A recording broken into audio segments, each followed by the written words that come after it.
Good morning. It's a great honor for me to be talking to you today again and sharing with you some ideas about being a caring person and spreading the light of Christ in this world through acts of care and kindness. Sometimes people make it more complicated than they need to. And so I'd like to share with you a few ideas that illustrate how simple it is to be the light of the world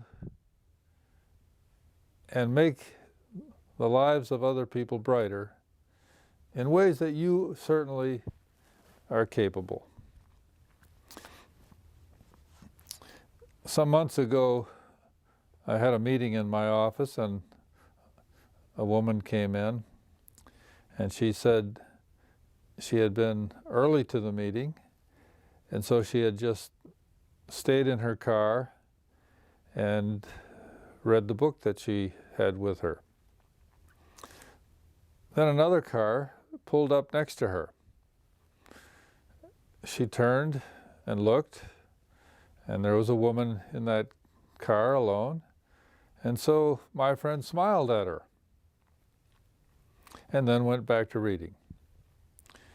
A few minutes later, there was a knock at her window, and there the lady stood. She rolled down her window, and the lady said, "I just want to thank you for smiling at me. I've had a hard day, and your smile just lifted a lot of the cares and worries from my heart. It was so healing." So that's an example that everyone is capable of participating in, just giving people smiles. And smiles have a magic way of lifting people's spirits and healing some of the hurts and worries. A while back I was in Chicago and I had rented a car, and after picking it up and getting the papers, I was approaching the exit where I had to stop one last time to show the papers to the man. He looked at the papers and handed them back to me. And he said, "Have a blessed day." I was so surprised, and my heart was so warmed by those words that he gave to me. He gave me a gift. He didn't have to say anything.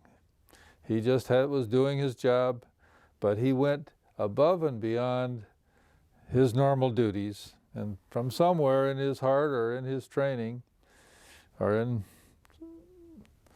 his expectation of what he should give to people, he handed out blessings, and I got one. So it's very simple. It just takes thoughtfulness.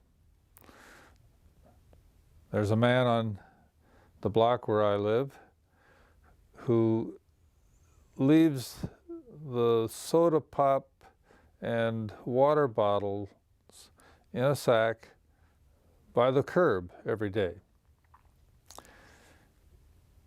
He is aware that there's a homeless man that comes by to look for such things, to help him get a little money to find food and whatever he needs.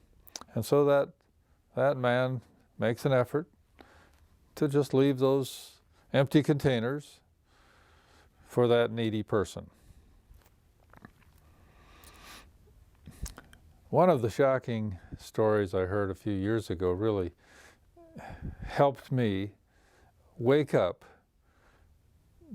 to the needs of followers of Jesus to be more conscientious about care and kindness.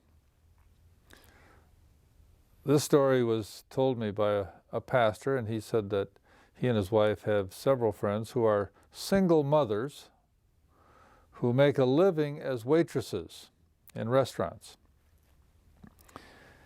And he said in a conversation with a couple of them, they told him how much they disliked working on Sunday. Well, I thought he was going to say because they wanted to go to church. But instead he said, no, they worked at a particular restaurant, and nearby was a large church. And on Sunday noon, many people from that large church came to eat at their restaurant. And then they said the clincher, why they disliked working on Sunday. They said the church people, of all people, were the most demanding, the most rude, and the chintziest tippers. I couldn't believe what I heard, but they said it was true. He said it was a very true story that his friends had told him. What an impression these people from the church were making. The waitresses knew where they came from, and so they knew exactly who they were. That story really impressed on me the necessity of talking to followers of Jesus, that we become more hyper vigilant in our everyday work and everyday walk to sprinkle and spread kindness and care everywhere we go. So in talking with you on this subject, I want to give you some information, but I hope also it will eventuate in transformation.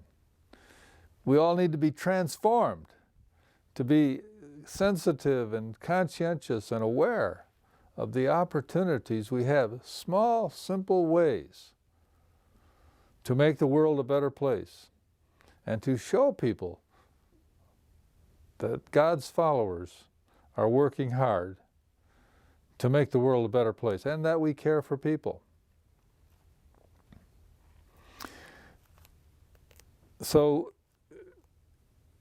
the second story that I heard that really distressed me was when a mother told me that she had brought her child, who was a child with Down syndrome, to the church nursery on Sunday morning. And to her dismay, the other mothers who were present, kind of oohing and eyeing over the other babies, stayed away from her and stayed away from her baby. It was as if they had noticed and they didn't know what to say. It's not that they were mean people or bad people. It was just that they felt that they wouldn't know exactly what to say, I guess. And so they added a hurt to this woman's life by neglecting to come over and surround her with support and love.